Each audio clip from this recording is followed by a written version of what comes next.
No sweat.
Shalom, bro. Y'all Bashim Ashabagatham, Yahweh Shematham, Bashim Yahshua.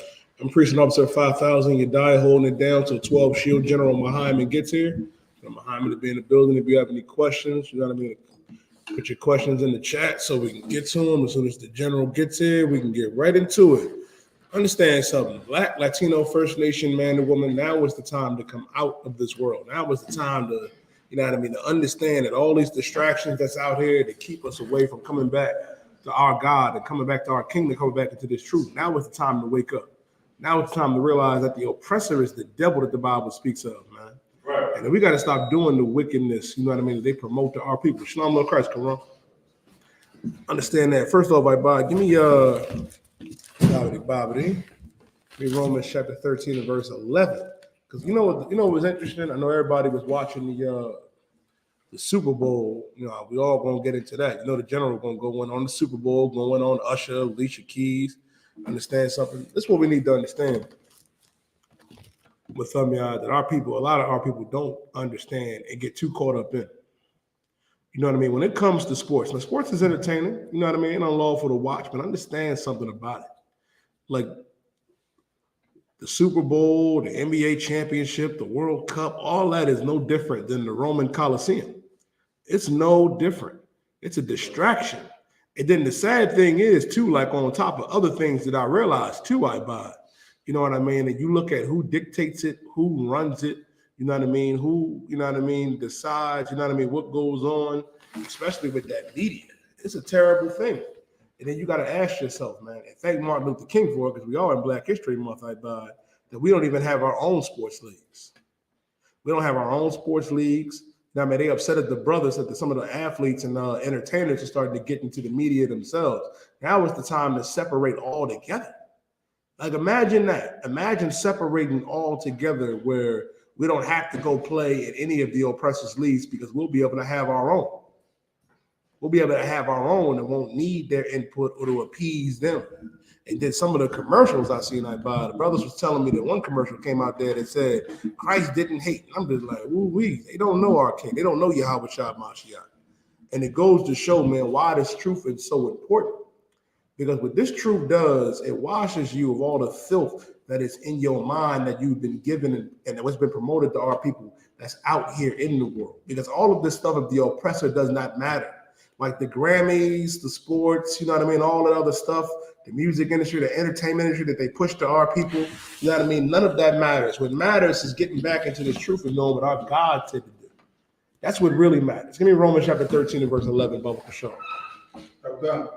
This is the book of Romans 13 and verse 11.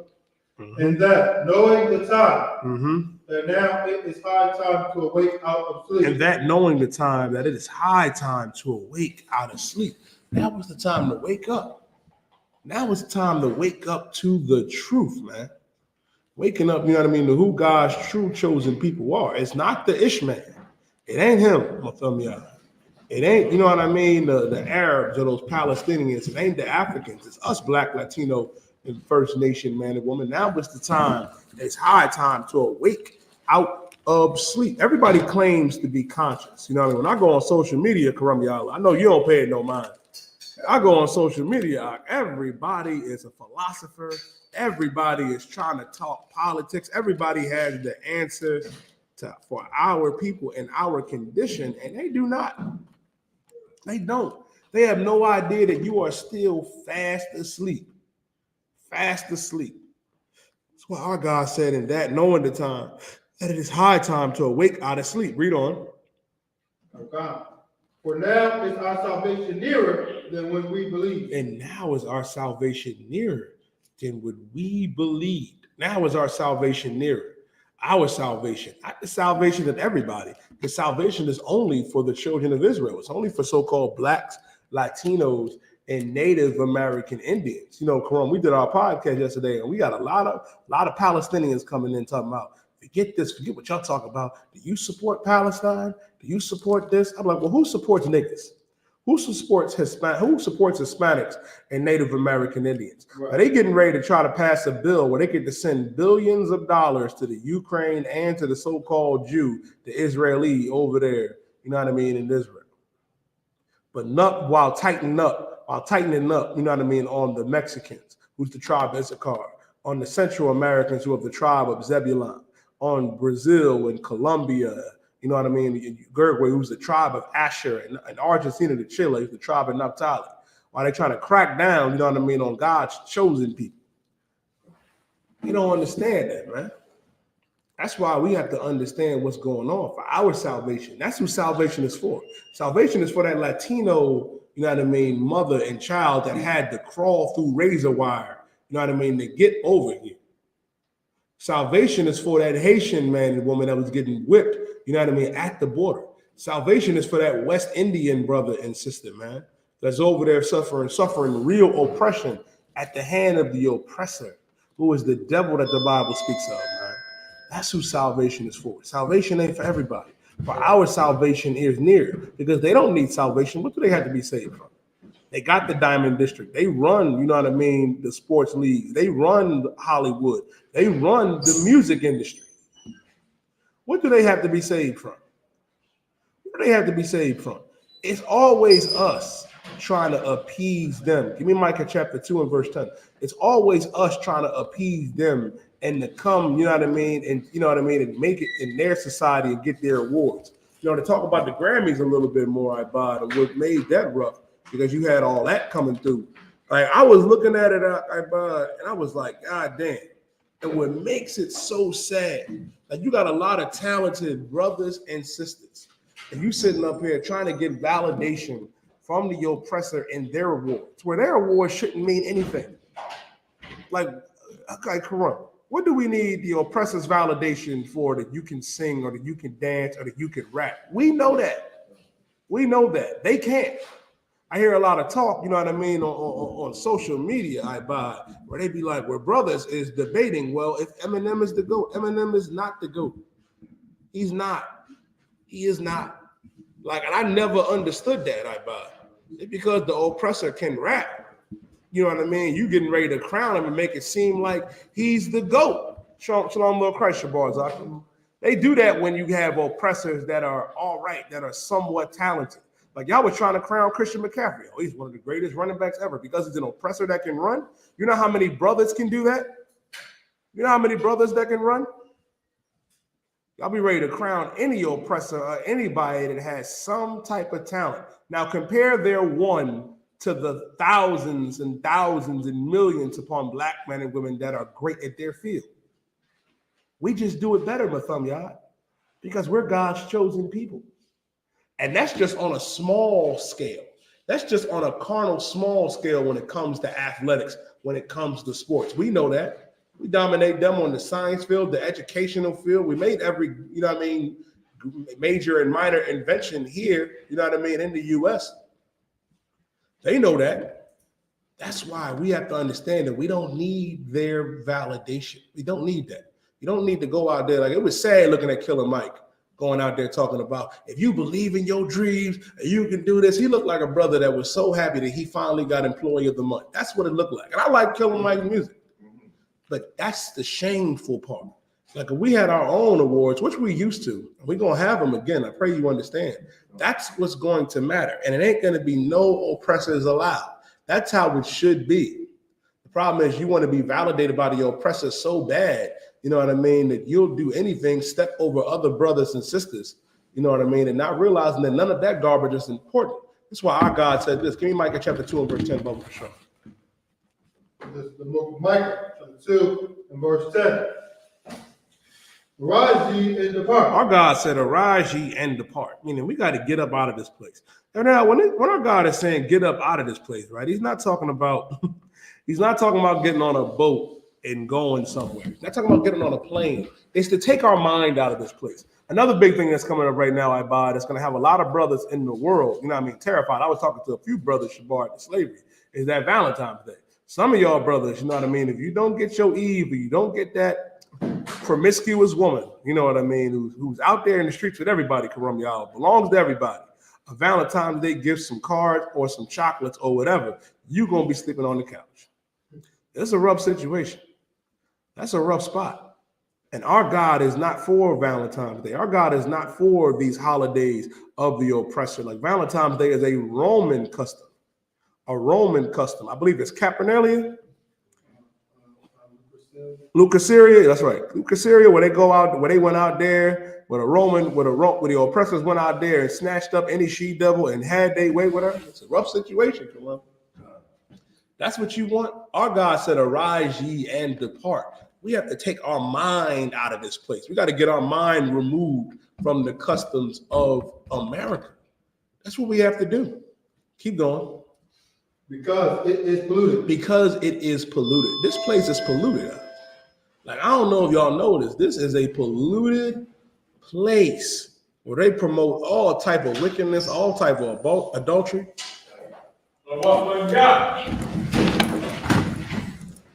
Wrap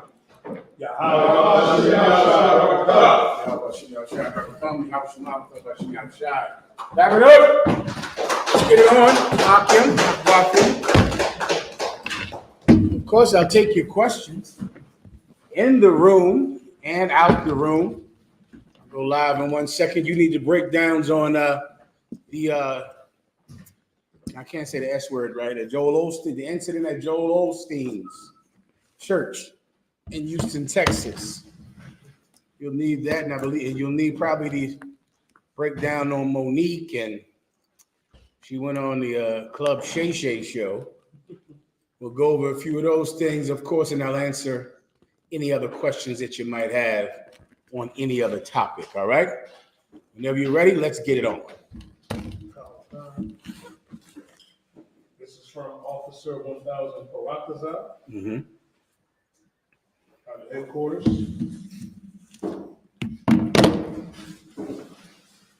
He said, Shalom, Salat got one if I may. Can I get a breakdown of Ezekiel 24 and 17, 19, No problem.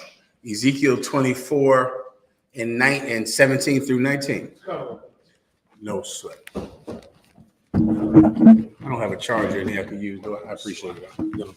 This thing here, I don't have a charger I could use, do I? If you don't mind, for what? I see it, sir. This is for your phone or the tablet, sir? For the tablet. It's the same charger. See, charger? I'm looking at like 45 or something like that. Okay. Can it reach? Okay, let me see. It probably can't reach, can it? What a good thing with that. All right.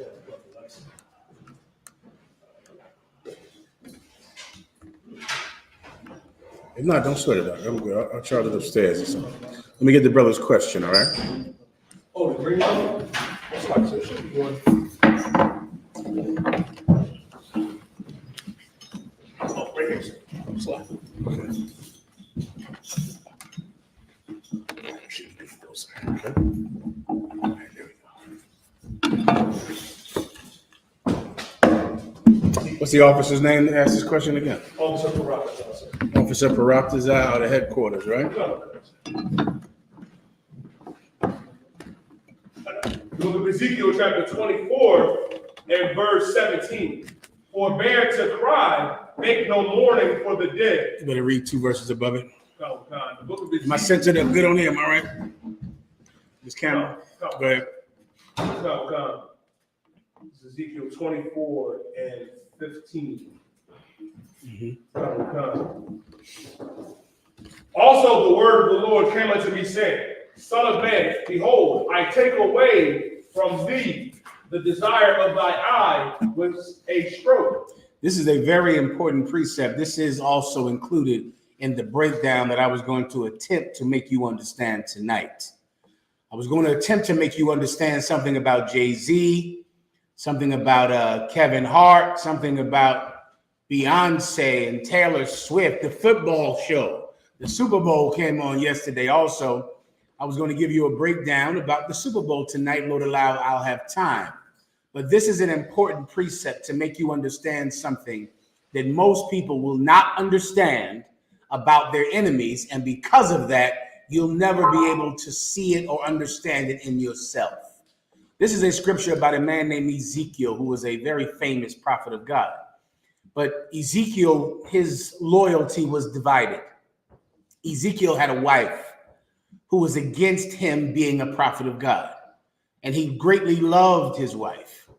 And because of his love for his wife, it began to absolutely distract him from the ambition that God gave him to raise up his people out of bondage. The Most High God told him in the morning, I will take away the desire of thy heart with a stroke. The Most High decided to free Ezekiel of his distraction, to free him of the thing that was pulling his focus away from what he was sent to be ambitious towards, and that was raising up the nation of Israel. And in the morning, his wife was gone. His wife had passed away with a stroke. That is how she passed away. Can I say passed away? That is how she passed away. Now he's telling Ezekiel what to do when he finds his wife unalive in the bed. All right? I just caught you up. Now you can read. Now you can go to the brother's question, I believe. Verse 17. Forbear to cry. When you find your wife laying next to you and she is no longer alive, don't cry. You're not allowed to cry. This is something I'm going to try to make you understand, all right? Maybe not tonight, but definitely by Thursday, I'll attempt to make you understand this.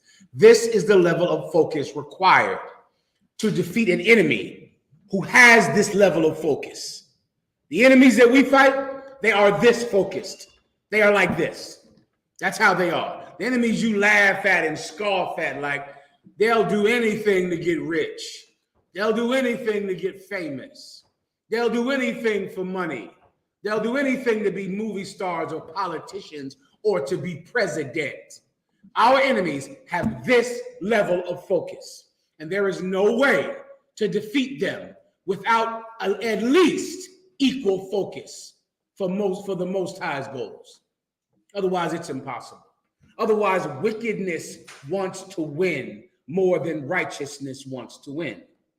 Well, the Most High God said, I'm taking your wife. And when I do, you're not allowed to cry.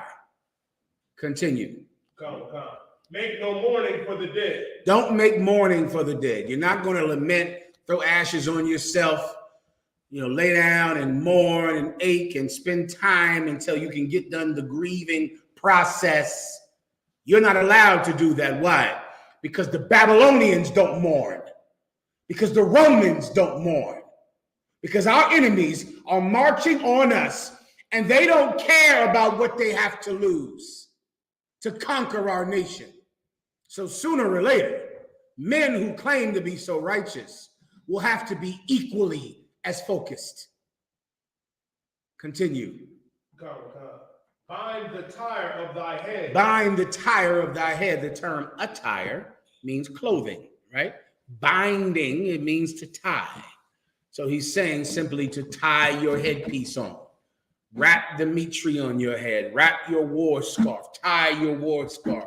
on your head, or wrap your mitre on your head. Right? Keep going. And put on thy shoes. And put the shoes on your feet. Keep going. Upon thy feet, and cover not thy lips. What and do what? And cover not thy lips. What does it mean not to cover your lips? Meaning you're going to have to talk now. Now you're going to have to speak, young man. That's what he's requiring of you. Don't cover your lips. Now you're going to have to speak. Go ahead. And eat not the bread of men. And you're going to go on a fast. You're not going to eat the bread of men. Go ahead. Verse 18. So I spake unto thee, so I spake unto the people in the morning, and at even my wife died. He spoke to the people in the morning. He got up. He did his speaking. In the evening, his wife was gone. Continue. And I did in the morning as I was commanded. And in the morning, so he went to bed. He found out his wife was gone. In the morning, he did just like he was commanded. He got up, tied his mitre on his head, put his boots on, and went to camp. And that is what is required. That's what it takes, Isupk. That's what it's always has taken. And that thing you don't have. And as long as you don't have it, I know someone that does have it. Donald Trump has that. He could care less about what happens to his wife, his children, or any of you. I know Biden has that. I know Kamala Harris has it. I know that Kamala Harris would sleep with this a horn if it would make her vice president. You understand? Oprah Winfrey would have sex with this ram's horn, with women, with men, with animals, if it would make her succeed in life. Puff Diddy would have sex with men, women, children. Come on, the sex part. Puff Diddy would perform relations on a bagel. Usher would do anything to succeed. Anything. Now, how do you defeat them? They're wicked, and their way of life is wrong, and it's destructive to our people. But they want it more than you want to live in a righteous world. What will you do? Nothing. You won't give up pork. You won't change your dietary habit. You won't give up smoking. You won't. Would you even work 3 hours more on your slavery so that you could have more money to do something for your people? Or would you say, forget that job, I ain't working 3 hours more, I'm off? And who are you going to defeat? Oprah Winfrey, that would sleep with a goat? Usher, who would sleep with anything? Anyway, everybody understands, all right? This is what it requires. This is what it takes if you want to win. It was fun watching somebody else win yesterday, wasn't it? Watching other men who would do anything to win. And a lot of you thinking that you're better than them. Because of course, you know, you don't do drugs and you're not a deviant. You're more righteous than them. But what would you do to succeed over them, to triumph over them? You better think about it, because I have sought it out and I know just what it takes. Everyone understand? Next. Go ahead. This is from Officer Shot.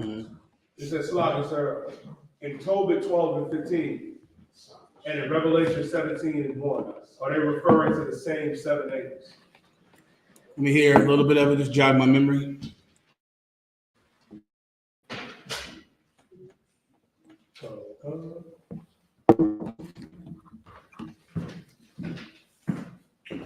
Book of Tobit, chapter 12, and verse 15. I, Raphael, one of the 7 holy angels, which presents the prayers of the saints. Okay, read the next one.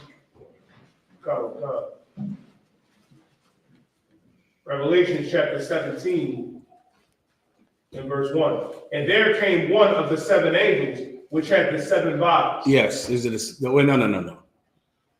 no? Keep reading that. And talk with me, saying unto me, come hither, I will show unto thee the judgment of the great whore that sitteth upon many waters. Keep going. which whom the kings of the earth had committed fornication. Keep going to what the 7 angels did. Go. When they begin to pour the vials out. Sir. I think that's all I should need.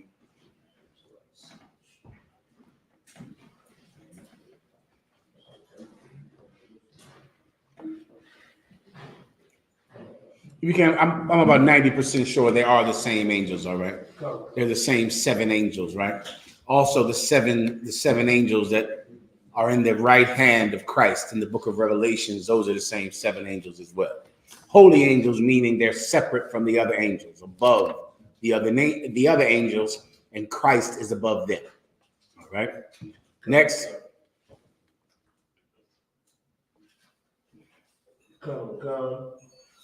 Officer in the 1 year Allah asked, can I get a breakdown of Ezekiel 16 and verses 11 through 15? No sweat. Go ahead.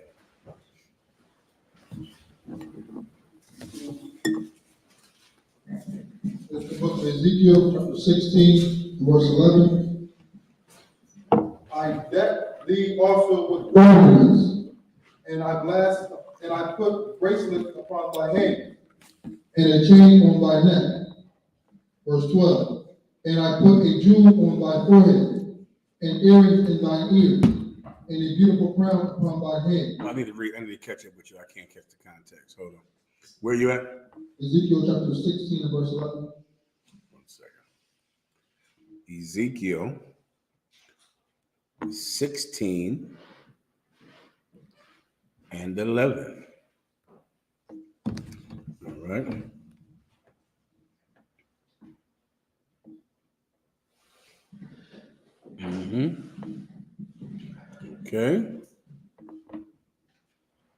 Okay. This is speaking about Israel, if that's his question. This is all speaking about the nation of Israel. It's personifying Israel and saying the Most High beautified us and gave us jewels and, beautified the nation. You can read it. Where was this question at? 11 through 15. Okay, yeah. Okay. All right, go ahead and read. This is the book of Ezekiel, chapter 16, verse 11. I decked thee also with ornaments, and I put bracelets upon thy hands. This is the Most High speaking about how good he was to our nation. The Most High gave us so much. The Most High gave us the Garden of Eden, the Middle East, the land that everyone right now is fighting over. He gave that land to us. We had it. It was ours. All we had to do is do something that has been so difficult for us to do since the Garden of Eden, and that is resist the temptation to join the people outside of the garden. That temptation is so strong, and it has bested us every time. The desire to give up the bounty that we have because someone over there has something that we want.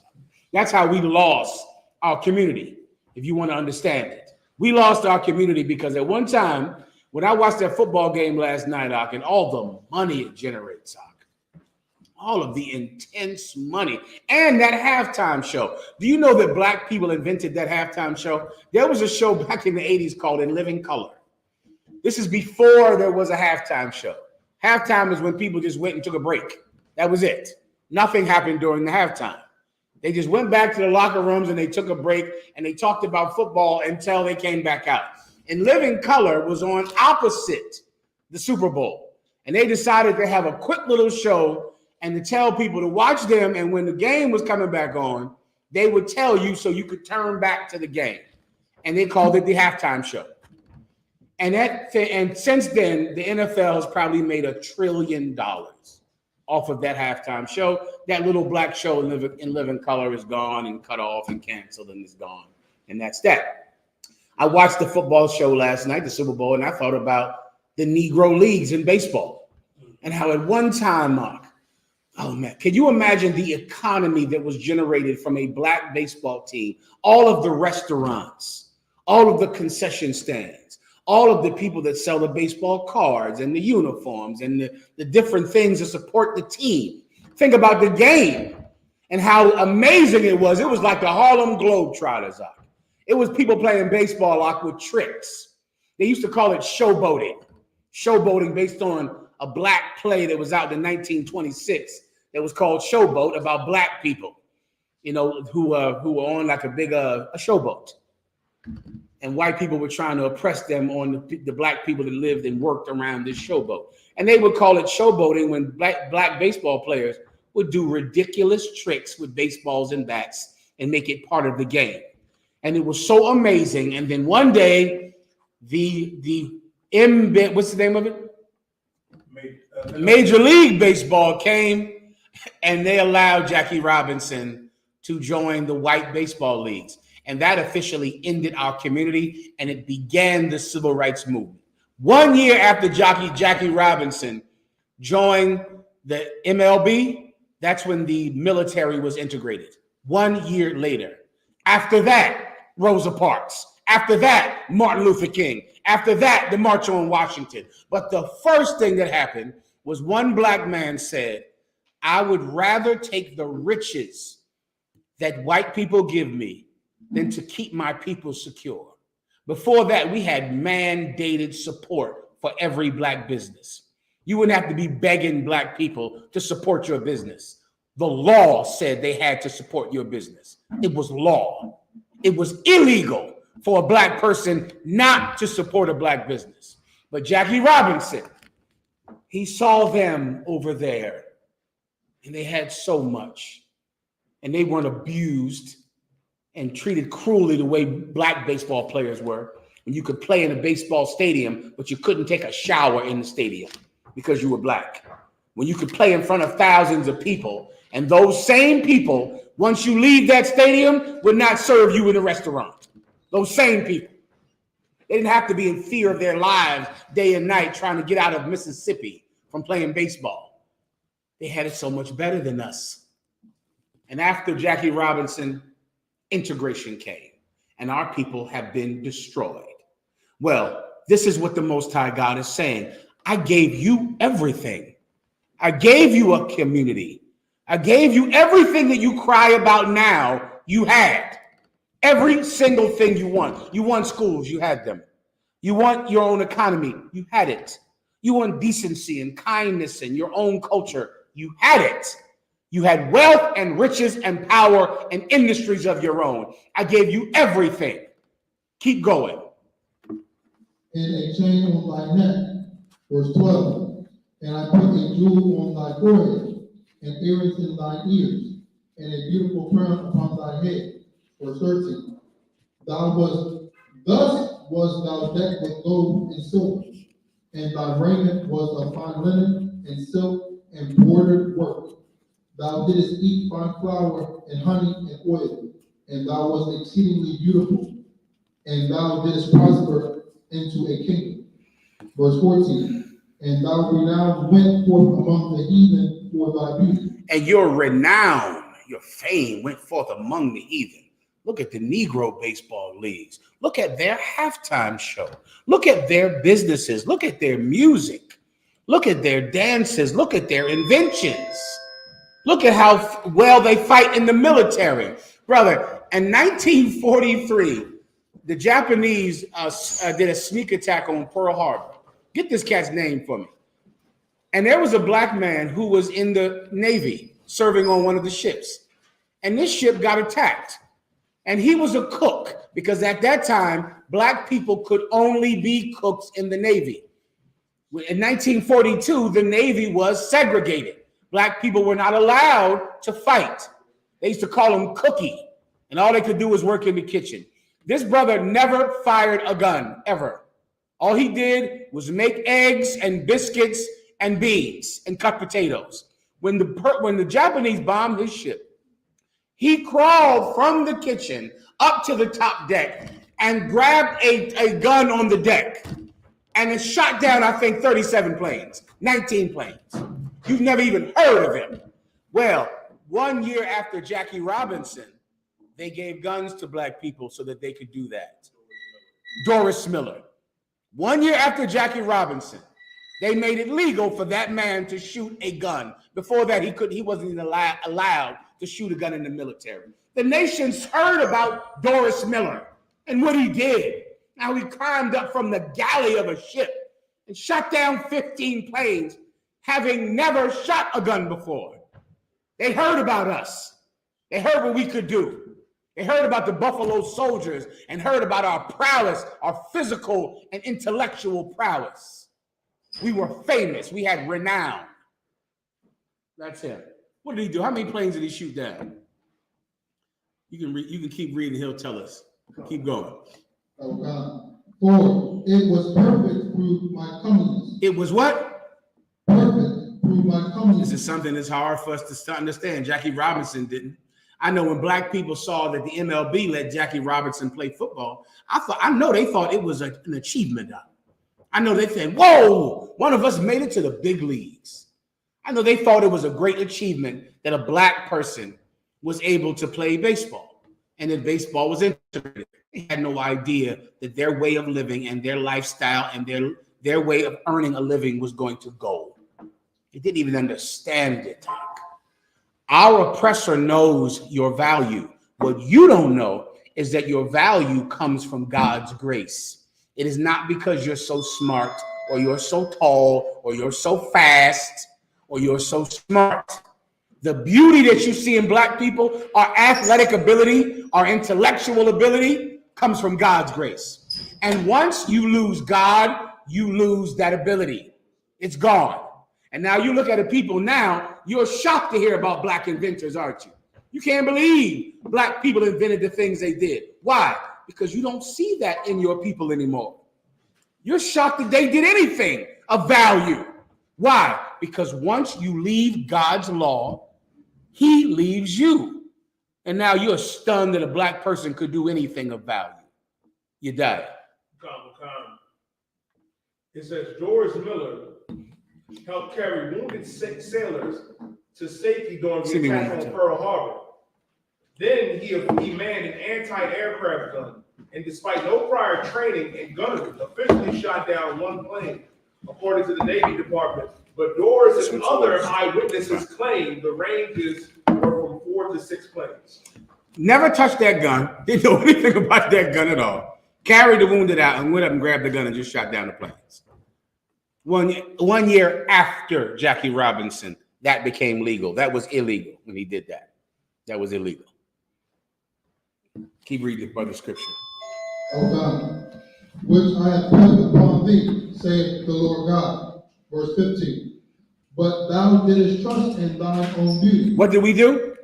But thou didst trust in thine own beauty. You had no idea that black sports would turn into the Super Bowl one day, and you would not profit from it at all. At all. You would suffer and be in pain and be shot by the police while another nation sung the black national anthem and let Usher sing, and that is your reward. That's your trade. Give me what Jay-Z said about the Super Bowl. I sent it to you earlier. You trusted in your own beauty. You thought you were something. You thought you were so great and so beautiful, not knowing your beauty came from God. And he could take it from you the same way he gave it to you. Continue. O God, and playest the harlot because of Say that. What about that, Bubba? Say that one more time. And playest the harlot. What did you do? Playest the harlot. I say, what you do? The harlot. You played the harlot. That's what you did. You thought you were so wonderful and so beautiful. So you went out and slept with someone else, not with the God that provided you with rings and gold and chains around your neck and fame throughout everybody's mind. You went out and slept with some other man. That's what you did. What is it speaking about? It's speaking about how our people betrayed the God of Israel, even though the God of Israel provided so much glory for us. We went out and decided to join the other nations, to join the people outside the garden, to join the people that had so tempted us for so long. And we forgot that the beauty that we have comes from God, and he will take it from you. And now he has. Now he has. Keep going. Because of thy renown and pourest out thy fornications on everyone that passeth by. And we now look at you. Now you pour out your fornication on anyone that walks by. Joel Osteen's church is full of black people. After he closed the doors to poor black people who were drowning during the hurricane. And black people still go there. And there was a mass unaliving. Well, not, it was someone tried to mass unalive people in Joel Osteen's church. Why? Because the spirit of the four horsemen in the book of Zechariah and in the book of Revelations are loose on this earth. That's something that the U.P.K. under commanding General Yahanna has been telling you, that we're in the last days. But here's the sad news for blacks and Latinos. This is not the worst thing to ever happen in Joel Osteen's church. It's not. The worst thing that happens in Joel Osteen's church are the lies that pollute the minds of our people. This is one person getting hurt. Can you imagine how many people have actually been hurt in that church? How many children hurt? How many families broken up? How much white supremacy has destroyed the people that go to Joel Osteen's church? But yet our people still go there. We'll just sleep with anyone, anything. Buddhism, Christianity, Islam, Biden, Trump, whoever. Think about how far you've fallen. Think about what you used to be. Continue. Let me show you how far you've fallen. You remember the Colin Kaepernick situation, right? Oh, Colin Kaepernick. I mean, rich black people, poor black people taking a knee so that even though we're playing this football game, we never forget that the police are unaliving unarmed black men. So we're going to have fun. We're going to play the game and have a child's good time. But for 1 minute before the game, everyone decided to just take a knee so that we didn't forget about them, the people that aren't having fun, the black people who are being hurt in the streets. Until this day. Go ahead.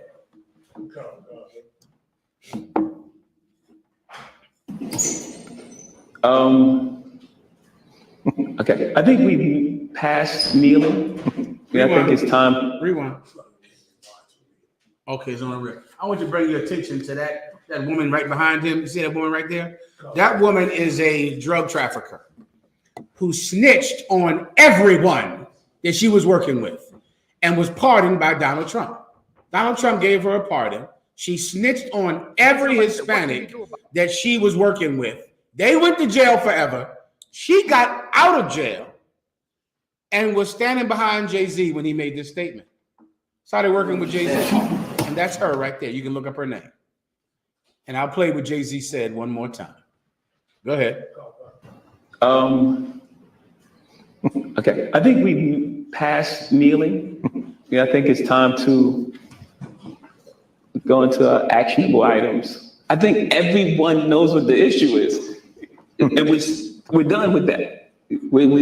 Everyone knows what you know what the issue is? You know why we were kneeling? Okay, do you know the issue? Yeah, do you know the issue? Yes, we all know the issue now.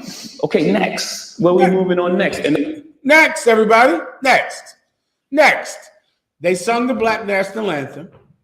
Usher performed. They found 300 dead bodies behind a jail in Mississippi. 300. Do you know some of those dead bodies had the wallets in the pockets? Now, listen to me carefully, all right? Listen carefully. They found, in Jackson, Mississippi, they found 300 dead bodies behind a jail. They found them because parents have been looking for their kids. And they're putting in the missing persons report and they're asking the police over and over again, where is my child? Where is my child? Parents just kept pressing. I mean, parents who love their babies up. Parents who love their children just would not let it go. They wouldn't let it go. And they keep pressing and they go hire lawyers and scrape their pennies together to find advocates. And they found one person. They found out that he got arrested some night. And now he's gone and he's in this potter's field. The word potter comes from the term pauper, which means like poor people, which means a graveyard for poor people.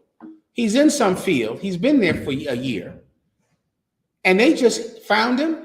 He's gone. They don't know how he died. And he's in this field. And they've been looking for him. That one body made them start to uncover more and more and more. Then they pulled 300 dead bodies out of this field, Doc. And they found a lot of them with their keys in the pocket of their pants and wallets with their ID on them, which means they didn't even take his clothes off. They didn't even do an autopsy. They didn't undress him. His wallet is in his jeans pocket. His keys in his pocket. And they find the body, 300 of them. Any protest? It's because of that. It's over. You got Usher. You got the Black National Anthem. Lift every voice and sing.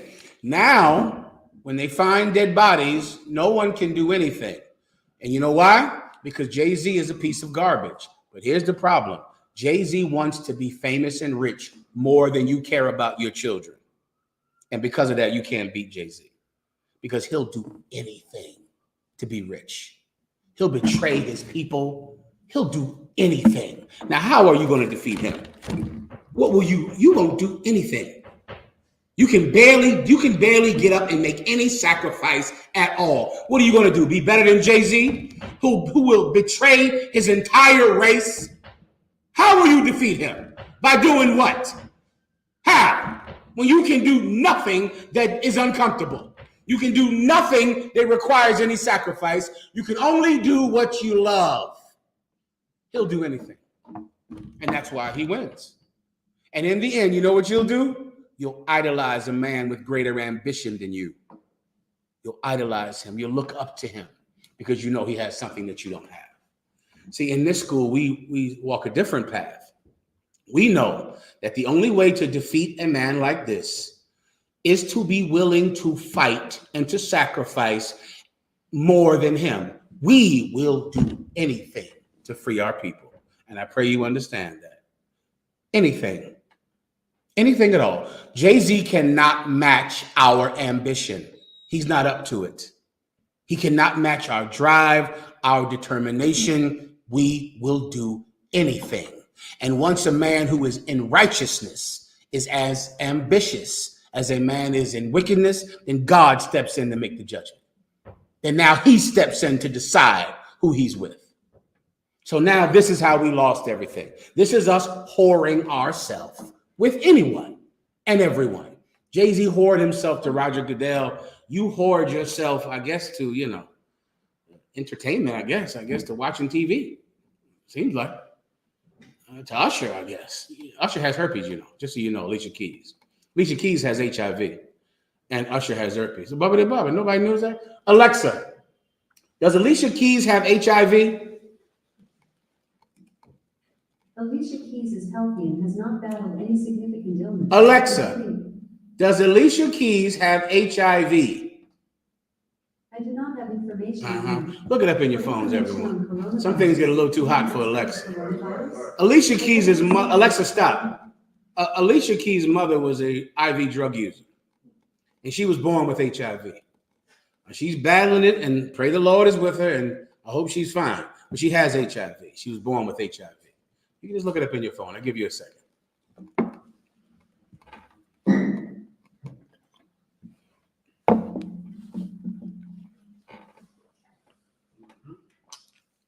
Whenever you're ready. Usher has herpes. He shouldn't squeeze it too tight because he has herpes. Where did he get the herpes from? Who knows? From a man. I'm sorry. For what? Oh, there you go. Read that, please. Keys on fighting HIV/AIDS with love. We must talk to our kids about having compassion. So there you go.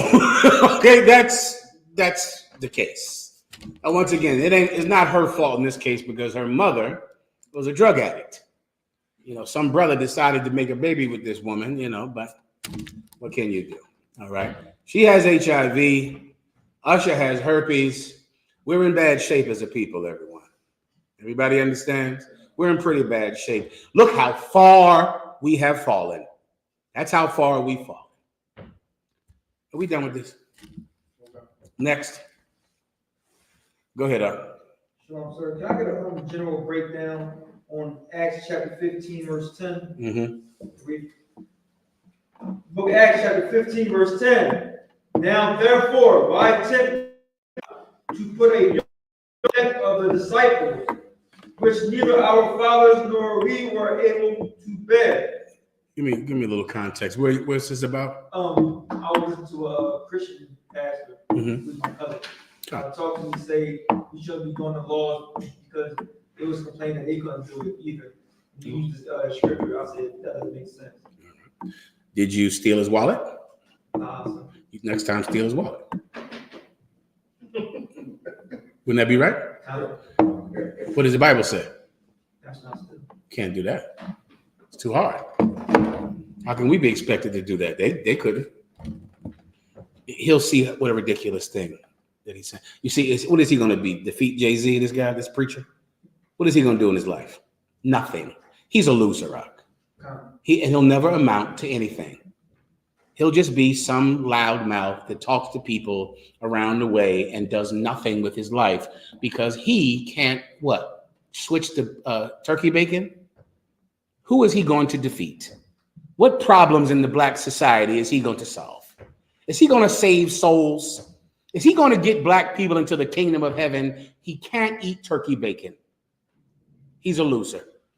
Just go back to him and say, I'm sticking you up. This is a stick up. I want your wallet.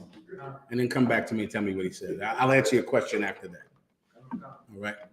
Next. Up front. Mm-hmm. I have a couple of scriptures on somebody in the room. Cut. I'm sorry. You said you want precepts on depression. What's that good one? It's another good one. It's in the book of Ecclesiasticus.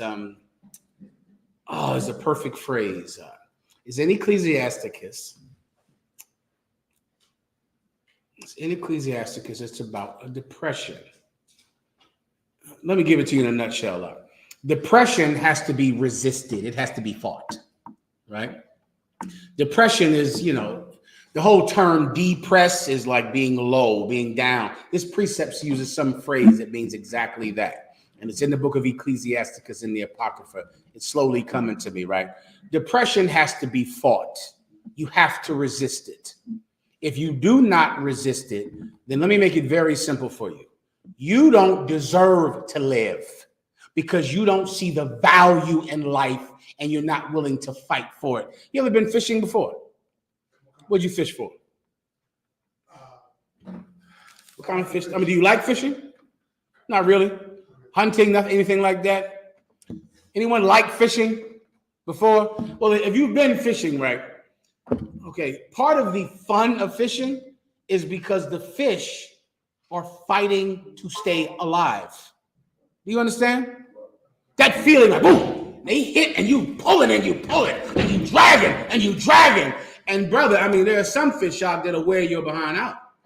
That feeling you feel is the struggle of life.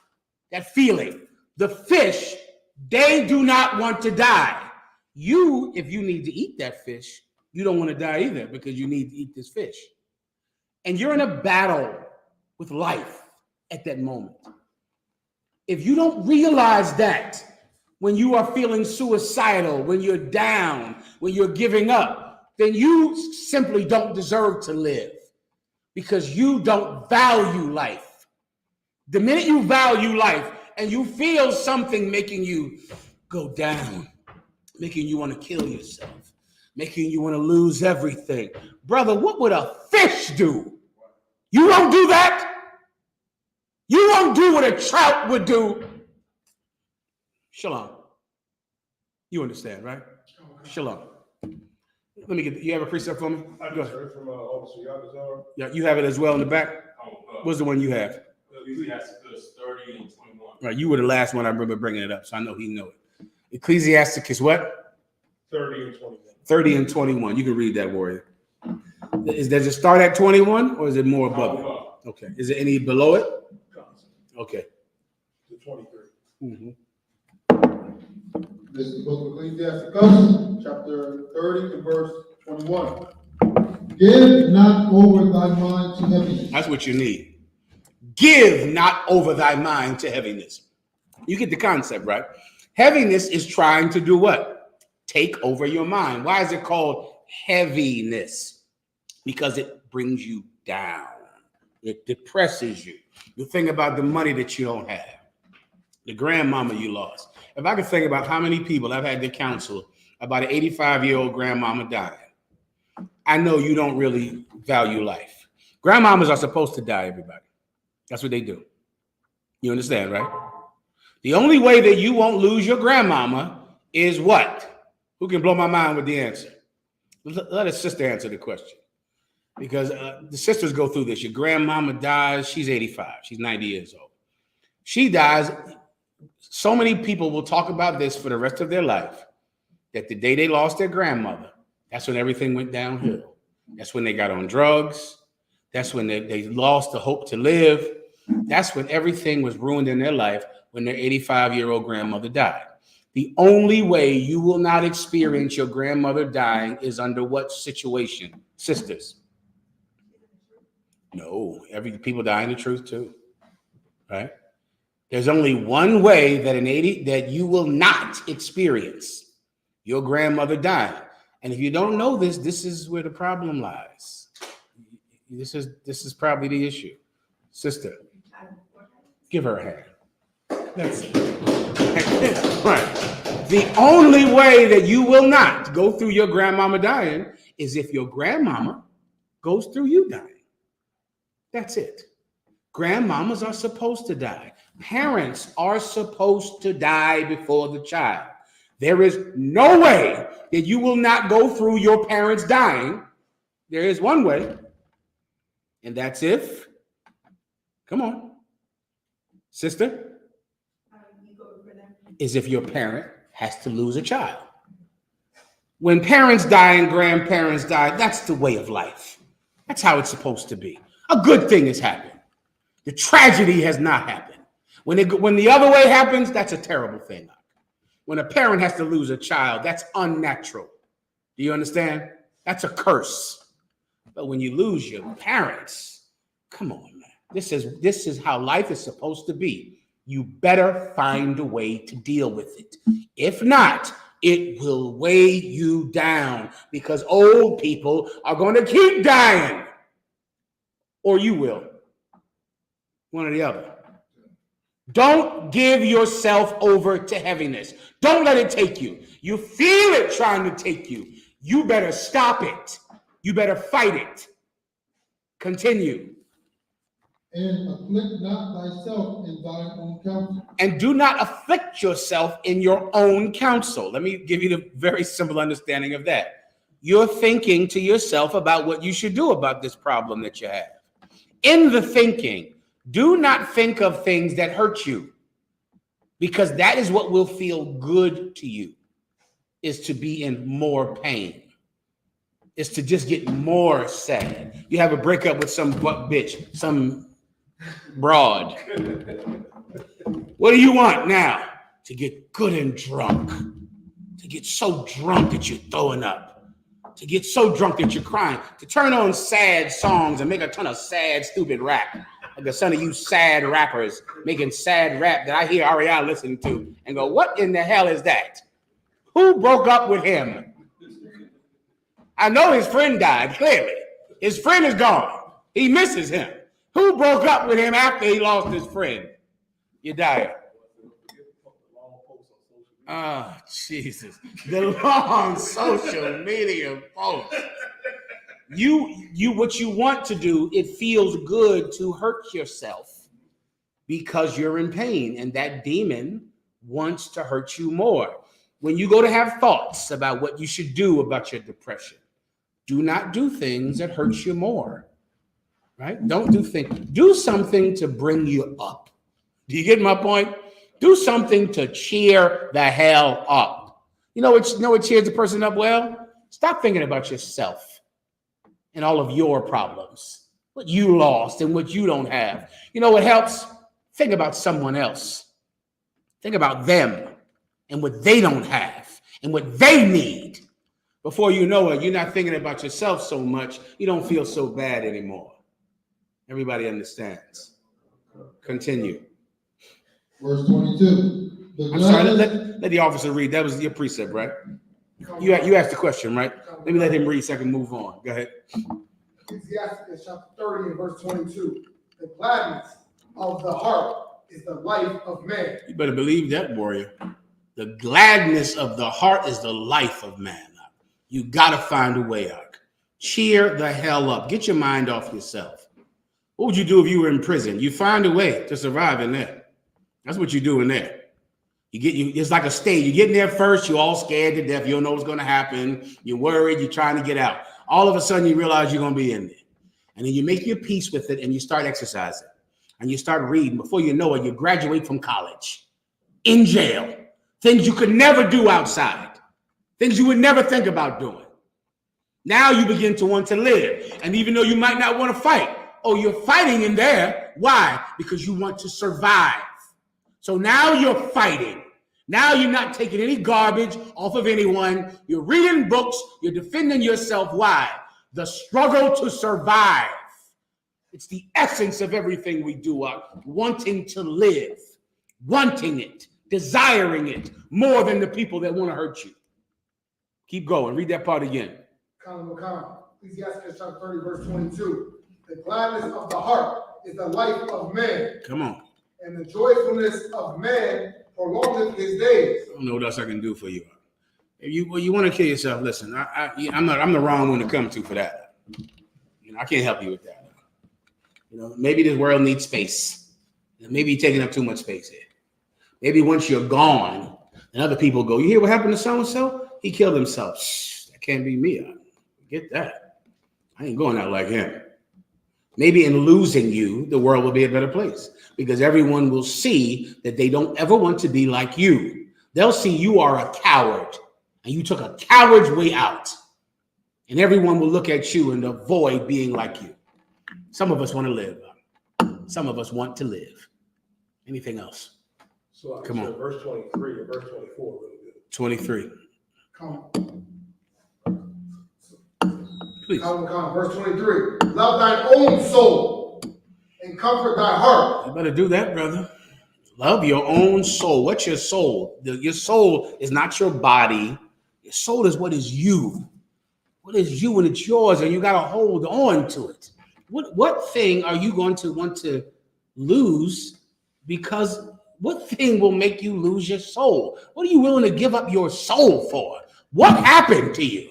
You've been molested. So has everybody. You've been through tragedies. Everyone has. Who are you special? What tragedy in your life has never happened to anyone else who has to get up every day and find a way to love their children and find a way to love their brothers and their sisters and find a way to smile and laugh? Your tragedy is the worst one that ever happened. You're just weaker than the people that survived. That's all. And maybe that's, maybe whatever you're planning to do is for the best. That's up to you. That's not up to me. I know what I would do in your situation. I would live. I would live. Keep going. Remove sorrow from far from thee. Do what? Remove sorrow far from thee. Wait until sorrow leaves. Remove sorrow far from thee. Wait until things get better. Remove sorrow far from thee. Listen, I'm going through a few things right now. You ever hear that term before? Please don't ever say that to me when you call me on the phone. It'll make me look poorly upon you. All right. One of the phrases I cannot stand hearing that I hear too often is, well, sir, I'm going through a few things right now. You know what, you're putting me through something right now. You going through something doesn't give you the right to put other people through something. In your selfishness, you think, oh, I did all these things. You know why? Because I'm going through a few things. Now we all are. You're putting us through something. Now we're going through something. Now that woman that went and tried to unalive everybody in Joel Osteen's church, she took a 7-year-old child with her. The 7-year-old child took her into the church. The people trying to defend the people in the church hit the child in the head. Now the child is fighting for the child's life. She's going through all kinds of mental problems. She's gone. And I'm sure she was going through a lot of things right now in her life. I'm sure when you do terrible things to people, it's not because you're a bad person. It's just because you're going through a lot of things right now. Don't put other people through a lot of things. Don't do that to other people, because no one feels sorry for you when you give tragedies and trauma to people because you have tragedy and you have trauma. You better fight to stay alive. You better do this. Read that part again. Remove sorrow far from You better remove it far from you. Your grandmama died. Listen, go mourn her for 3 days. Go to that burial. Cry heartily. The Bible says that that a good man is worthy of tears. Give him the tears. Cry. Give yourself a few days, brother, and then get up and get dressed and get back to doing the thing that your grandmama can't do. You're alive now. Go experience it. Go and live, because she cannot. She can't live anymore. She's made all of her memories. You can go out and make some more memories. You can go out and affect people's lives in a positive way. You can go live. You better do what? Read that again. Remove sorrow from me. Your sorrow doesn't leave on its own, young man, young sister. Sorrow stays with you forever. It doesn't go away. There's no time that passes that makes sorrow leave. You have to make it go away. You got to remove it from you. You have to fight. Anything else? Just a little bit more, General. For Saul hath killed many, and there is no profit therein. That's all I can do for you. All right. Next. Come, sir. Come. Princess Nakab, she said, Shalom Yahweh, sir. Shalom, can I have a breakdown on Philippians chapter 4, verse 8 through 9? The water. Next. I appreciate it, Dr. Water. Go ahead. Book of Philippians chapter 8, chapter 4, verse 8. Finally, brethren, whatsoever things are true, whatsoever things are honest, whatsoever things are just, whatsoever things are pure, whatsoever things are lovely, whatsoever things are good report. If there be any virtue and if there be any praise, think of these things. Verse 9, those things which ye have both learned and received and heard and seen in me, do, and the God of peace shall be with you. She just wants a straight up breakdown on this. All right, let me see what throughout the word. Let me see where I should start at. Where you at again? Philippians 4 8.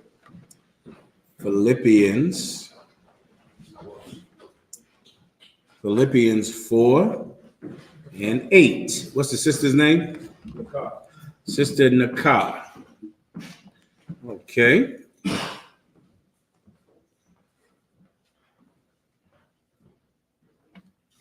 Okay, let's start at 6. Let's start at 5 quickly. Go ahead. So let me just give you a context. These are the letters that Paul wrote and that the brothers wrote back to him, right, when he was in prison, mostly. And he's in essence giving them, keys on how they should live, how he wants them to think and be, and how the brothers and the sisters in the school should think and be. And so you want to think about that, right? This is about lifestyle. This is about how you live every day, how a person that is in Christ, in the truth, should live and should think. All right? Keep going. Philippians chapter 4 and verse 5. Let your moderation be known unto all men. The Lord said, let thy moderation be known unto all men. Who knows what moderation it means? Anyone? Alexa, what does moderation mean? Moderation refers to the practice of avoiding extremes or excesses, demonstrating restraint and temperance. That's it, Alexa. Thank you. Alexa, stop. Temperance. The U.P.K. phrase for it would be discipline. Right? You want everyone to see that you're not extreme. You're not an alcoholic. You don't drink too much. You don't eat to the point that you're about to die. You don't go out and have sex. I can't say that, right? You don't go out and have relations with everything on Instagram. You don't do that. Everyone should know that this cat is disciplined. This sister is disciplined, man. People can tell, which is why everyone is mad about Alicia Keys. Because you can look at her and go, come on, man, like, why'd you have to do that? You're full of HIV. Come on, have a little restraint. You don't got to be like that. You know he got the herpes he got from that man. Have a little restraint, a little bit. Well, that's a lot of you. That's how your wife is on jobs, and when she goes, hangs out with her friends, right? And you don't. And someone like that is a shame and an embarrassment to the body of Christ. If a sister is in the truth, her discipline should be known. Everybody should just see her and go, "Oh, that sister would never do anything like that. I know her reputation. She's a well-disciplined woman." A brother, people should know that you just won't go out and have relations with everything on Instagram. You won't go do something like that. Everyone should know that about you. You shouldn't be an idiot. You shouldn't be someone that has no discipline when it comes to women, no discipline when it comes to alcohol, no discipline when it comes to food or things that give you pleasure. You shouldn't be like that. People should know that you have some discipline, that you live your life in moderation. Continue. Sir. The Lord is at hand. The what? The Lord is at The hand. Most High is coming up. He's close. You want to live your life like that. Live your life knowing that you're not just here to have a riotous good time, but you want to establish a reputation that you're someone that could rule this planet. Continue. Verse 6. Be careful for nothing. Be careful for nothing. That's an old, the way they're putting it is an old phrasing. Be careful for nothing. Having cares, the term you would use today is worrying, right? You would call that worrying. If you are full of cares or you're careful, being full of cares in biblical language means that you are a worrier. You worry about everything. Be careful for nothing. Don't worry. Worrying is not a solution to problems. It does not help to worry. Be careful for nothing. Don't worry about anything. That's your translation. Continue.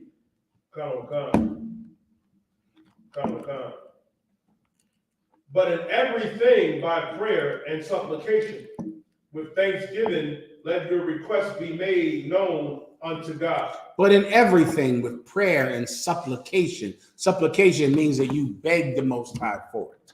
You let the Most High know what you need and stop worrying, right? Let him know what you need. Let him know you need these things to survive, these things for your children, these things for your wife and your family. Let him know. Let him know with prayer and with begging him for your needs. The Most High is a good father, and he'll show you. He'll show you he's a good father. He'll provide for you. Don't worry. Continue. And the peace of God, which passeth all understanding. And the peace of God, which passes all understanding. What is the peace of God? The peace of God is knowing and being in this state that you and God are no longer enemies. You're at peace with God. Being at peace with God is like pleasing your Father. For those of you that can understand that and have had a good father, even if you haven't had a good father, you can get the concept of a good father. In that if I have a good father, and if I obey him, and if I'm being a good son, my father and I are at peace with each other. And then you could understand the concept of you and your father being at war with each other. You're a bad son, so now he's kicking you out the house. He's beating you. You know, he bought you that car. Now he's smashing all the windows out of that car. He's doing things that a good father will do. A good father will absolutely destroy that video game. He'll take that video game and hit it with a hammer. He'll do it. I've destroyed so many things in my career as being a father, brother. I just take something just to make an example, just let everybody know who I am, and just wipe it out and just destroy it. You should see the look on the child's face. They are flabbergasted by that. They cannot believe you did something like that. After that day, now they understand me. You get the point? Then you're at war with your father. He's fighting you, and guess what you do? You're fighting him because you're not going to do what he tells you to do. You're resisting his authority over you, and the more you resist, the more he hurts you. Well, the peace of God means I'm no longer fighting God. He's no longer fighting me. We're at peace with each other, and that's a treasure that's above all knowledge. It's the biggest thing in the world. Keep going. God shall keep your hearts and minds through Christ Jesus. Keep going. I think I broke that down. Keep going. Verse 8, finally, brethren, whatsoever things are true, whatsoever things are honest. Listen to this carefully. Whatever is true, whatever is honest, keep going. Whatsoever things are just. Whatever is just, keep going. Whatsoever things are pure. Whatever is pure, everyone knows what pure is. Pure is like it's not a lie. There is no ulterior motive to it. It's exactly what they say it is. That's pure. There's no gain that someone, like in the Christian church, the things they teach you is for gain. Like when the brother said the Christians say the law is done away with. Does that church still pay tithes? Brother in the back? The brother behind you. That preacher you were battling, right? Ask him if his church still pays tithes. He, of course, will say, yes, okay? And tithes are a law, right? So when he says the laws are done away with, he doesn't even mean it. You understand? He doesn't mean, he doesn't believe that the law is done away with, which is why he will not let you rob him, because he doesn't believe the laws are done away with. Do Christians believe in a dietary law? Will they eat rats? Christians? Will they eat a cat? If you go out and decide to kill a cat, to unalive a cat tonight and eat it, what'll happen to you? Anyone want to guess? You go to jail. That's animal cruelty. You cannot eat a cat in America.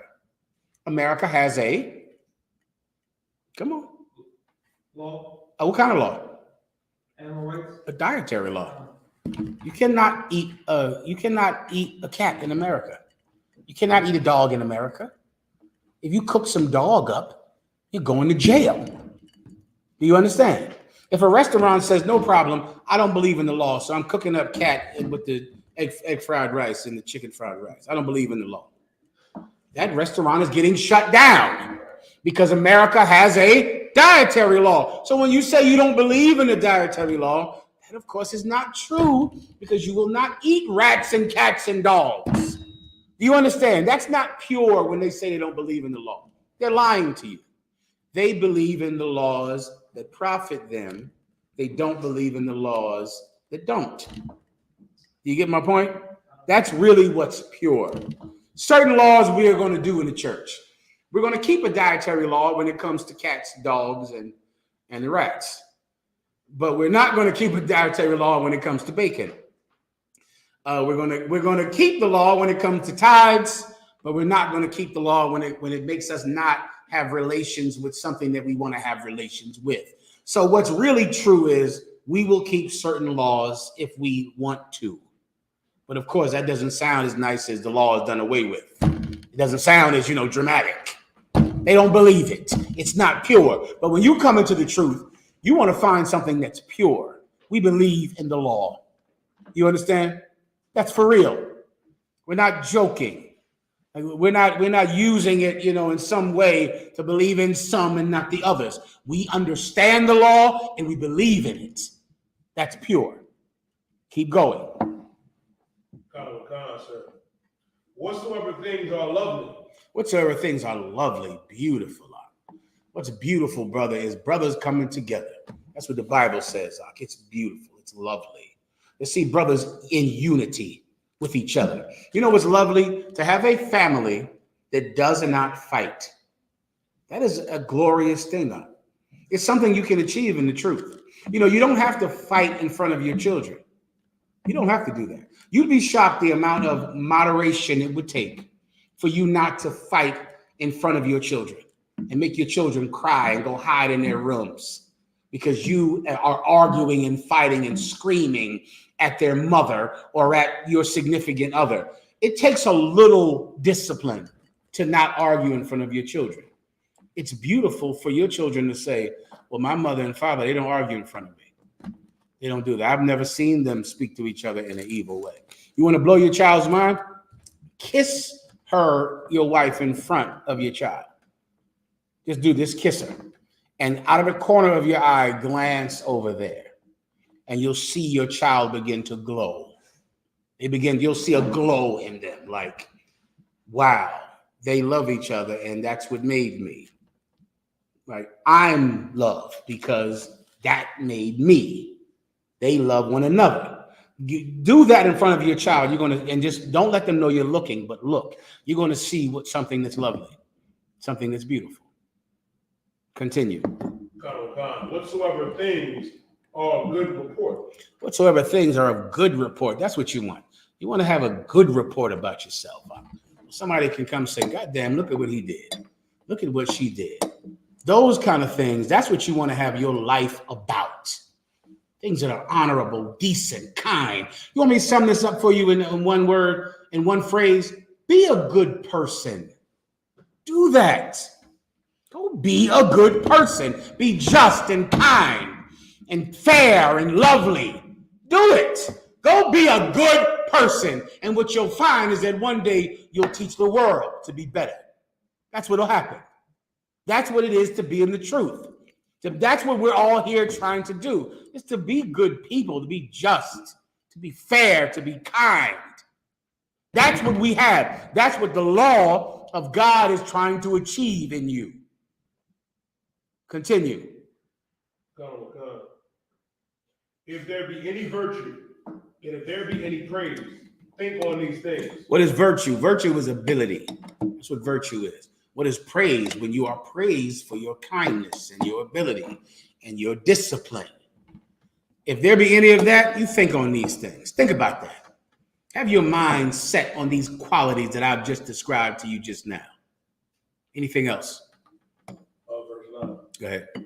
Those things which ye have both learned and received and heard and seen in me. Those things that you have both heard, received, meaning you've been taught these things, and you have seen me do these things. Continue. Come, do, and the God of peace shall be with you. That's what you do. You do these things. You do them. Do them all. Do them all. Be just, kind. Make this world a lovely place. Be a good person. Be a good person. All right. Next. Officer Rashad wants to break down the Ecclesiasticus, chapter 27 and verse 31. No sweat, Kushal. You got it? Sure. This is the book of Ecclesiasticus, chapter 27, and verse 21. I'm assuming he wants verse 30 because there is no 30 on this slide. This book of Ecclesiasticus, chapter 27, verse 30. Malice. Can they make sure they can hear him? All right. Okay. Go ahead. Malice and wrath, even these are abominations. And the sinful man. Read that, the first word. I didn't quite hear it. The first word? Malice. Malice. You just pronounce malice. Malice is like evil forethought, the maliciousness, right? Meaning that you think to do something evil and then you go out and do it, as opposed to you doing something and you never thought about it. You know, like premeditated unaliving someone, that's malicious intent, where you had an intent to rob someone, an intent to unalive someone. You thought about it beforehand, and then you did it. That's malice, all right? Evil forethought is malice. Continue. Malice and wrath. Wrath. What is wrath? Wrath is is anger that pushes you to do something unlawful. That's wrath. Uncontrollable anger. That's what wrath is. The Bible says to be angry, but sin not. Anger is justified. And a righteous man, a free man, will be angry because you're free and you have full capacity over all of your emotions. You're allowed to be angry. You're allowed to have every emotion in moderation. You understand? But when you're so angry that you now go out and, unalive someone or go beat your children unmercifully and your woman and do all kinds of psychopath nonsense that you think you're justified in doing because you're going through some things right now, right? Because you're angry. Continue. Even these are abominations. Yeah, these things are abominations. You understand? You're not allowed to just be so angry that you go and harm your wife and assault your wife and do all that garbage. It's just, you're just disgusting. And who needs you? Anything else? Go ahead. He actually wanted 31 and 27. I had it. No problem. Go ahead, read it. Ecclesiastes chapter 31 and verse 27. Wine is as good as life to a man, if it be drunk moderately. Yeah, I think I just broke that down for you. Wine is as good as life to a man if he has discipline when he's drinking. If you don't have discipline when you're drinking, you're a sinner. And the Bible says to stone wine bibbers.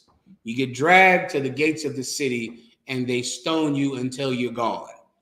Right? Wine is good, but you got to have some moderation with it. You can't live in this body without discipline. You can't just do everything that feels good to you at all times. Wine is good if it be drank with moderation. That's correct. Moderation means discipline. It's unlawful to be a drunk or an alcoholic. Next. Officer Makalat asked, if I could, sir, may I get a general breakdown of Ecclesiastes chapter 4 and verse 29? No sweat. Go ahead. Sir, the book of Ecclesiastes chapter 4 and verse 29. All right. Be not hasty in thy tongue, and in thy deeds slack and remiss. Oh man, that's a good UPK Hebrew Academy precept. That's good, a card for Hebrew Academy. Be not hasty in your tongue, and in your deeds slack. Watch your mouth. That's step one. Watch your stupid mouth. You and your goddamn mouth. And this internet has just made your mouth so important. You think everything that comes out of your mouth is news, don't you? You think it's news. You think, hold up, I'm having some thoughts. Hold on. I got some thoughts. Let me share this. I wonder if when y'all make your posts, are you thinking like, well, wait till they hear this one. This gonna go viral. Wait a minute. Hold up. Yo, let me drop this. I know that the government probably gonna try to kill me when I say this. I shouldn't even really be saying this because the government gonna see this and they're gonna try to kill me. 14 hits. I think it has 27 hits. When I say this, let me tell you, the government, they're gonna try to kill me, y'all. If something happened to me, if after I post this, if something happened to me, y'all know, look out for my kids because I'm about to tell you something right now. 27 hits later. You're not news. Nothing you say is news. You don't matter. Get that through your head. You're not important. Everybody understands that. You're stupid. And that is the treasure that I try to give you reluctantly. You don't want to receive it, but you're an idiot. Now you accept that into your soul, put it down into yourself, and then that will help you to watch your mouth because you won't think that what you have to say is just so important. Because when it comes time to do the actions, those you'll be slow with. You understand? Oh, you're going to be slow when it comes to act. When it's time to act, you're very slow. When it's time to get up and do the thing, now you are very patient. Now you're slow. Don't do that. Somebody read for the brother, please. Oh, that was it. Everybody gets it. Next. Sir, Please. can I read 31 for a quick breakdown? Of course. Ecclesiastes chapter 4, verse 31. Let not thy hand be stretched out to receive, and shut when thou shouldest repay. Oh, come on. You hear that? You want me to break that down for you? Yeah, when it's time to say, help, please, can you help me? Please, can you help me? You take it. And then after you get the money, and you got that money I owe you, what you talking about? I don't know what you even discussing. I don't know what you're talking about. Your hand is open to be given something, but your hand is closed to give back, right? All these things are trying to teach you to be a good person, to be a good person. Don't be so quick to get from everyone and you're not quick to give. Everybody gets it. Next.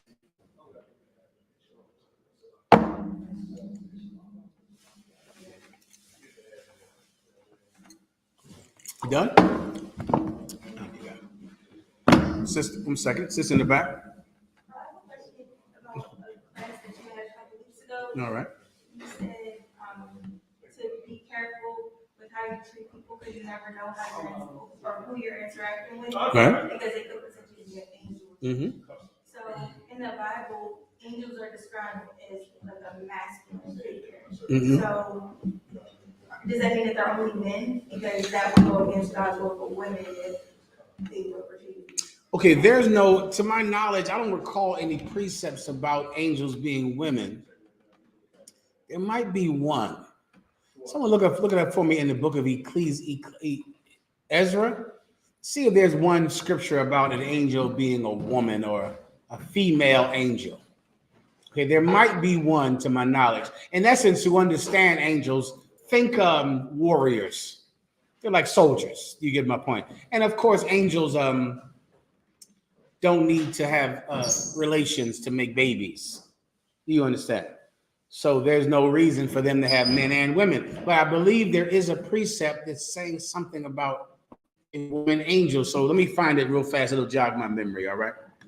And I'll have to say, no, you ask it fine. There was no problem at all. The brothers will find it for you. I think it says like some woman angel or something similar to that. They'll find it in 1 second. That'll jog my memory, all right? All right, anything else while we're waiting for that? Go ahead. Trooper Nadaya, Isupk, sir, can I get a general breakdown of Jeremiah chapter 31, verse 22? No problem. Jeremiah chapter 31, verse 22. How long wilt thou go about, O thou backsliding daughter? Mm-hmm. For the Lord hath created a new thing in the earth. Mm-hmm. A woman shall compass a man. Yeah, how long shall thou go about, O thou backsliding daughter?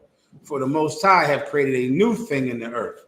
A woman shall compass a man. That is what you see happening right now in this earth.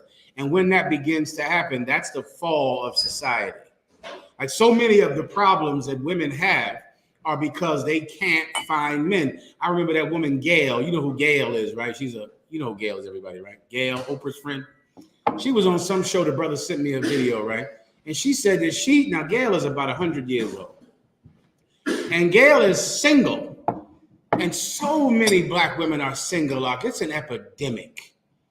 Like it's sad that so many women cannot find a man. And sisters, if you have friends and you know what I'm talking about, it's like they're just all single. And I'm talking about they're going to be into their 50s and 60s and online trying to find somebody to lay in a bed next to them for some modicum of time. Well, Gail is like that, rich and powerful and still cannot find a man. And she said the reason that she can't find a man is because she likes black men. And of course, in her world, there are all white men. There are just no black men. And so because she likes black men, she just can't find a man because there are no black men that go to her restaurants and go to the places that she frequents. And that is because of this precept. This precept that now, because men have been destroyed and wiped out, the women are sitting back going, who is going to take out this trash? Who is going to help me? How am I going to raise these kids? I can't find a man. The reason you can't find a man is a curse from God. It's a curse. It should be easy for a beautiful woman to find a man. There should be men everywhere around. There should be black men everywhere around Gail. Everywhere she goes, but there's not. There's all white men because they are thriving, white men. They're thriving. There's so many rich white men, so many affluent white men. If Gail likes black men, she could have a man tomorrow. But because she likes black men, she has to go single. That's this curse. That's this curse. So now women flourish and go to college and can have opportunities. And a man, of course, gets jail and drugs.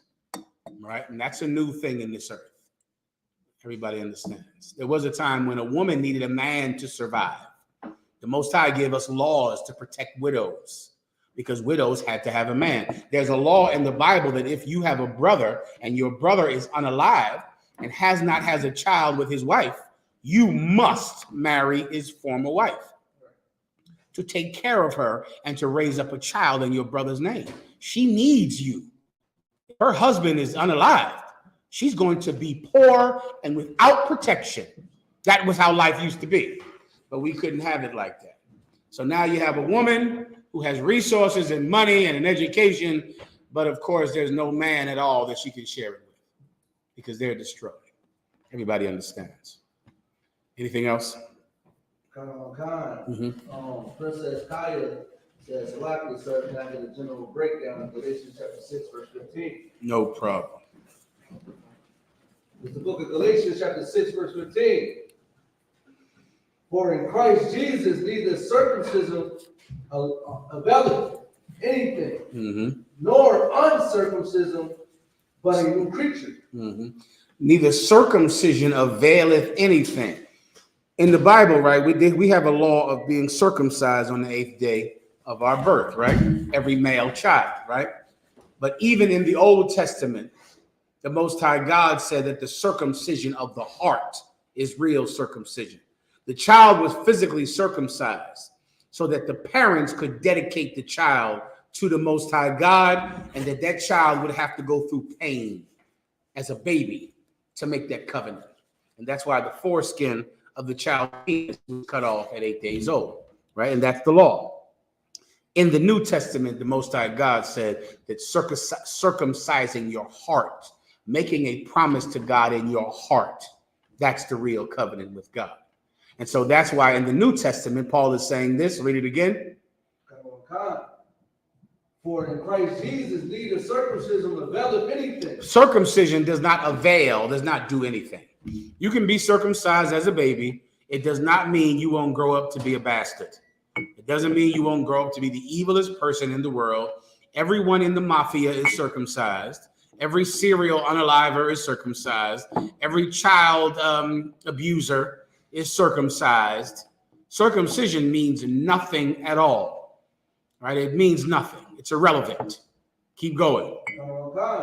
"Nor uncircumcision, but Nor uncircumcision." Let's say you are uncircumcised. Your penis has the skin on it. That means nothing as well. Neither one of them matters at all to the kind of person that you will be. Keep going. "But a new creature." But what? A new creature. But a what? New creature. But that matters, to be a new person, which is what the Most High God intended with the law of circumcision. He wanted every parent to say, "I'm dedicating my child to the Most High God, and my child is going to bleed at 8 days old. Right. My son is going to be a warrior." The skin was cut off his penis at 8 days old. He's bled and hurt for these laws, and he'll grow up being willing to bleed and hurt for them again. That was the intent. But of course, what did our people do? Our people were circumcised and then grew up to disobey the Lord God and to worship false idols. The New Testament is trying to make you understand that you can be a new person regardless of what your penis looks like.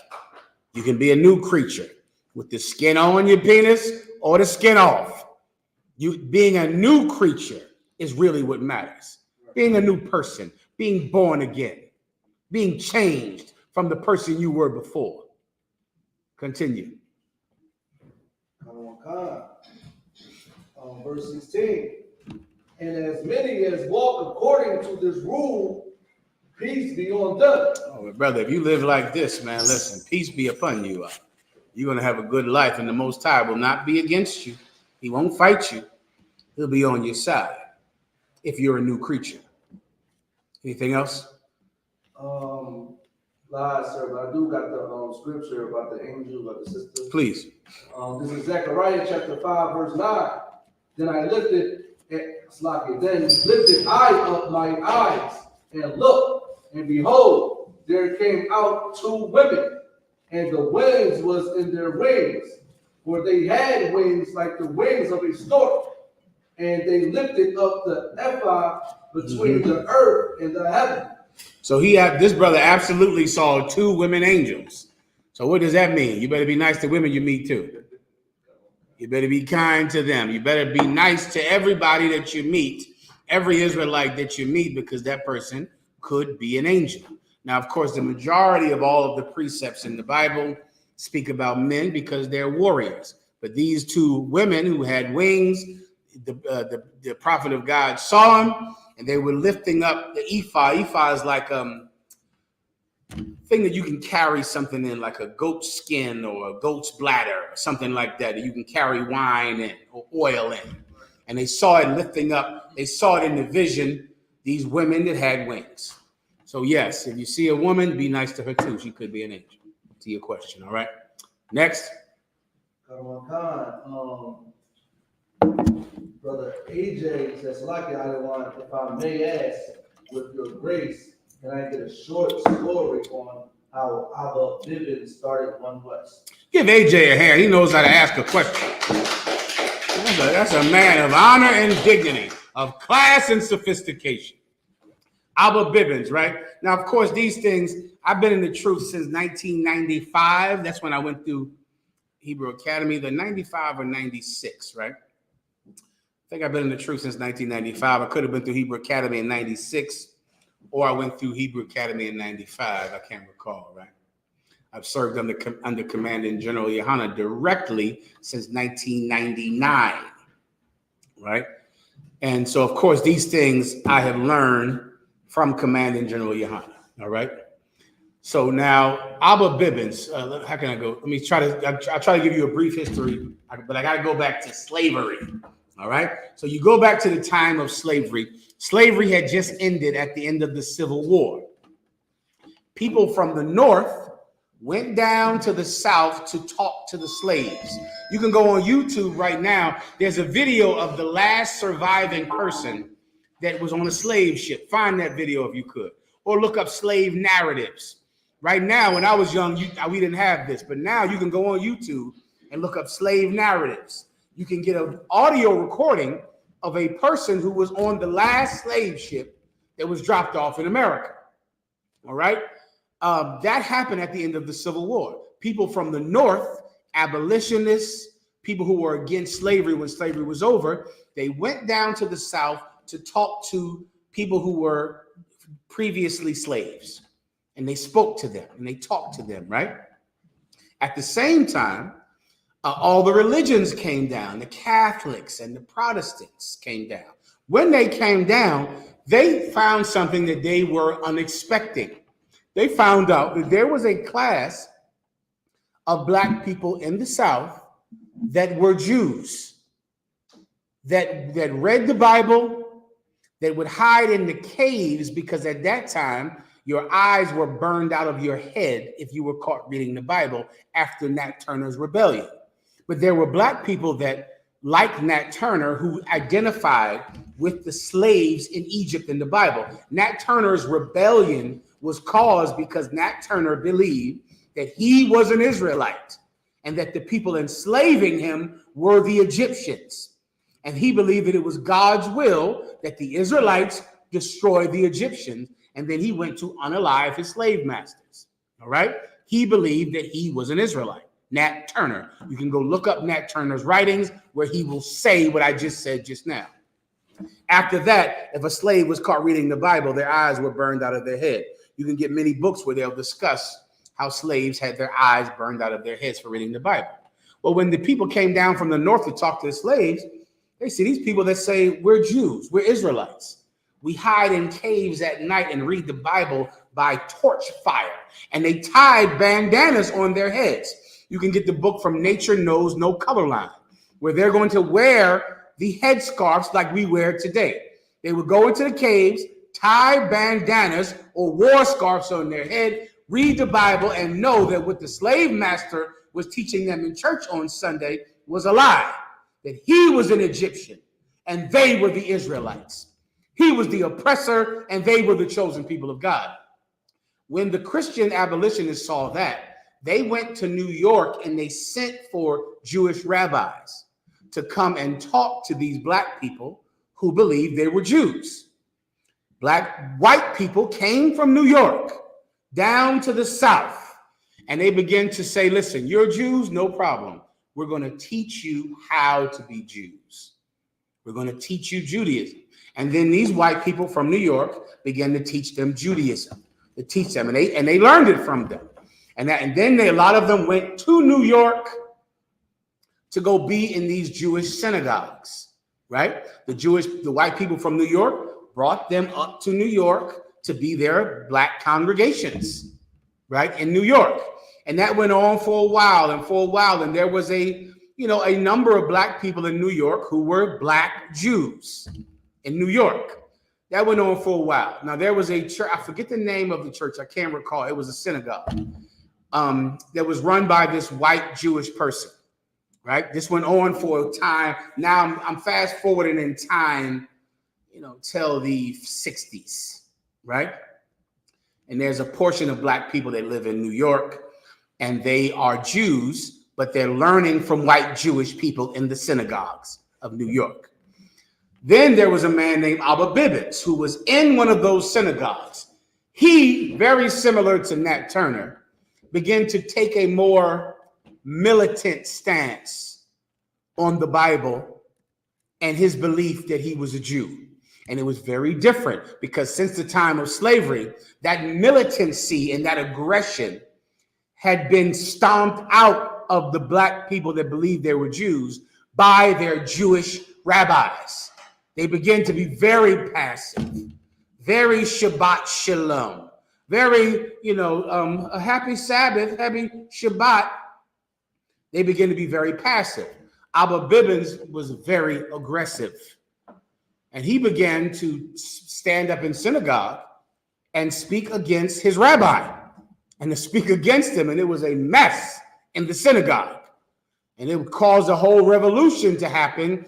And then a portion of the people left the white Jewish rabbi and joined Abba Bibbins. And they broke off from him. And now they said, we're not going to listen to these white Jewish people anymore.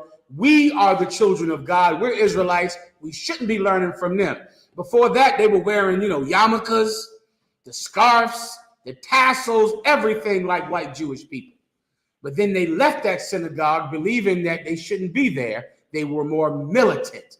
Then, of course, time went by, 1969 happened. And now Abba Bibbins, he's Nat Turner. Do you understand what I mean? All right? He's extremely militant. At this time, the Nation of Islam was extremely powerful in Harlem, in New York. Abba Bibbins was extremely aggressive. Abba Bibbins went out on the street of Newark, New Jersey. And at this time, we're just having constant battles with the Nation of Islam, battling Malcolm X like crazy, battling Elijah Muhammad. And they were basically saying that New York belonged to them and we couldn't go out on the street and teach. We weren't allowed to. Well, Abba Bibbins went out by himself alone in Newark, New Jersey and spoke against Malcolm X, against the Nation of Islam. Abba Bibbins was unalived that day at camp in Newark, New Jersey. He was unalived. When he got unalived and everyone found out about it, the entire organization fell apart of all these black people that had left the white Jewish organization to be with Abba Bibbins. They all left. A portion of them went to Chicago. They left and went to Chicago, and they formed the Black Israelite groups that later on went to Dimona, Africa from Chicago, right? But the whole organization fell apart. There were 7 men who didn't get depressed about Abba Bibbins being unalived. They didn't get scared about Abba Bibbins being unalived. They got angry about Abba Bibbins being unalived. They got angry, which is the right of a free man. And they began to be so angry about this that they decided, we're not leaving. We're not stopping. They went around the corner from the school that Abba Bibbins had to 1 West, 125th Street, Harlem, New York. And they set up a new school there. And in that school, they got real 1 West about things. I pray you understand. By the time I came to the truth in the 90s, we were throwing Qurans up and down the street regularly. The first time I ever saw Commander General Yahanna, I'm walking by the camp. I didn't know who Commander General Yahanna was. He went out and just dug up a rock out of the sidewalk. He picked it up out of this dirt. And he pulled a Sharpie out of his pants, and he wrote Allah on the Sharpie. He showed it, and he put it down on the podium, and he stepped on it. And then he had someone reading the Quran. And I'm reading the thing says Allah on the rock he's standing on. I said, who the fuck is this cat? Now, when I came to the truth, it was the 90s when the Nation of Islam had a resurgence after the movie X. It was right before the Million Man March. So they were gigantic, bigger than they ever were. And he has Allah written on the rock, standing on the rock, and reading the Quran. And then at the part in the Quran, Cal 122, Heifer 1 and 22, when it says the Israelites are the chosen people of God, he just took the Bible out of the brother's hand and threw it down the street. And the Muslims who were standing in front of the camp had grand mal seizures. They lost it. And I'm thinking these cats must all have guns. How are they doing this? Well, that came from what happened to Abu Bibbins. And these 7 men decided that they were no cowards up. And they weren't going home. And they weren't going to Shabbat Shalom. They weren't going to have little Israelite groups with their wives and their kids on the Sabbath day. They were going back out on the street. And they did that. 5 years after that, Commander General Yahanna came into the truth. And the rest is history. All right. With that, pass the class over to Priest Officer Mathumya Thawada.